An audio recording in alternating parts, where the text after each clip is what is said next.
32వ వచనమే 3వ భాగం చదవండి. రథాధిపతులు ఇతడే ఇశ్రాయేలు రాజు అనుకొని వచ్చి యెహోషాపాతు కేకలు వేయగా రథాధిపతులు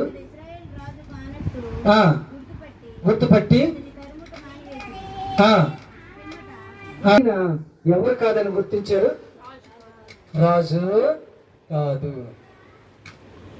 కాదు. ఇక్కడ 3వది మనం చూసినప్పుడు 3వ ఆర్ ఏంటి అంటే Jehoshaphat received his help from God. ఆయన యొక్క సహాయాన్ని దేవుని దగ్గర నుంచి పొందెను. నిజమే కదండి. అక్కడి నుంచి వాళ్ళు ఏమయ్యేలాగా చేశాను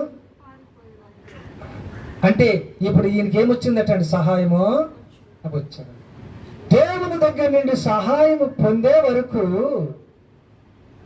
నీవు ఆయనను అడుగుతూనే ఉండాలి, ఆయనకి ప్రార్థన చేస్తూనే ఉండాలి, ఆయనకి రిక్వెస్ట్ చేస్తూనే ఉండాలి. 1-2 సార్లు మనం ప్రార్థన చేసి విసుకుంటాం, అంతేనా? అబ్బాయి 4 రోజుల నుండి ప్రార్థన చేస్తాండి, ఈ పని క్రైస్తవుడు ఎప్పుడు దాకా ఉండాలి? అంతము వరకు, చివరి దాకా దేవుణ్ణి మనం జ్ఞాపకం చేసుకోవాలి.